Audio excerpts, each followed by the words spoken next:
Eye on this offseason, starting with Donovan Mitchell. Brian, go. Yeah, Dan, so the Jazz and Donovan Mitchell are kind of in a bad marriage right now, but they're going to stay together for the sake of the kids. The Jazz are saying that they're not interested in trading him. Donovan Mitchell has not requested a trade, and at the moment seems to be just waiting back and watching.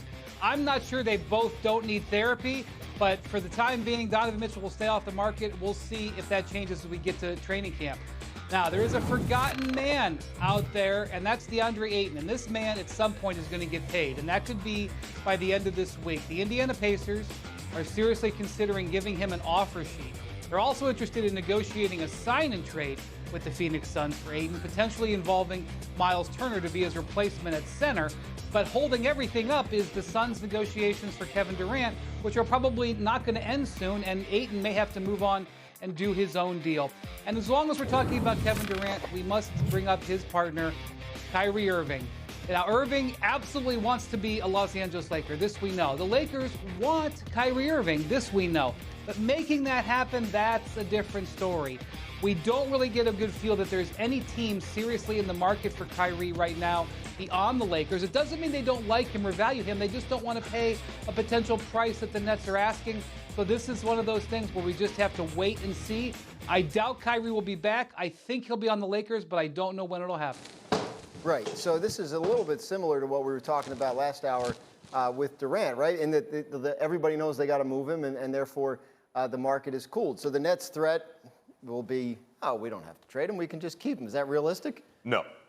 Because, Dan, so many people were so miserable in that organization at the end of the Kyrie experience last year. They were so tired of all the stuff they were dealing with off the floor and on the floor. While he was awesome at times, it just wasn't worth all the things that accompanied that arrival night to night for a guy that they knew they couldn't count on. So do I believe there's a chance that Kevin Durant could start training camp if this thing gets stretched out? Yes. He has strong relationships in the organization.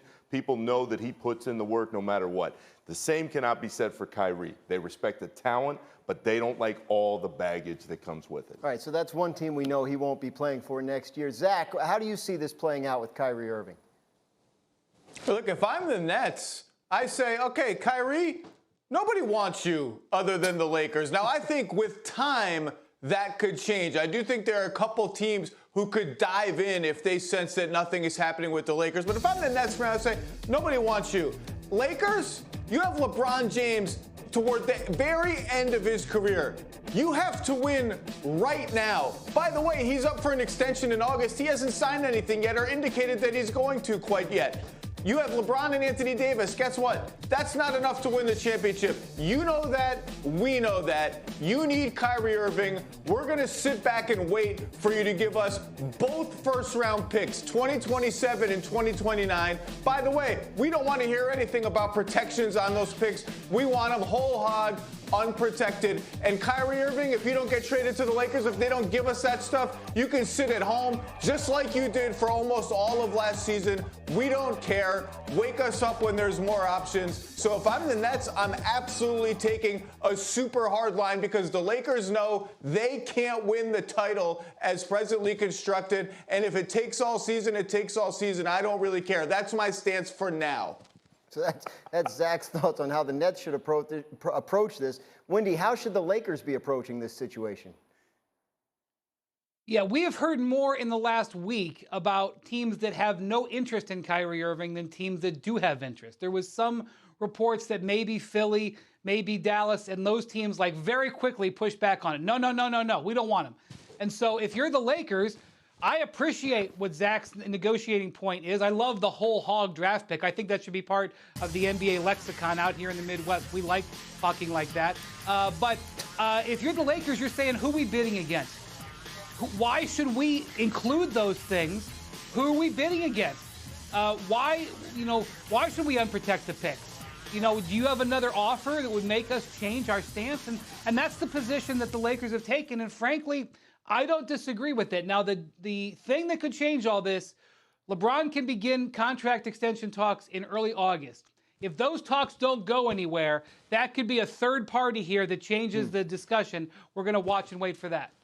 Dan, how bad is the Lakers roster construction where you see all the things that happened with Kyrie last couple of years and you go, you know what?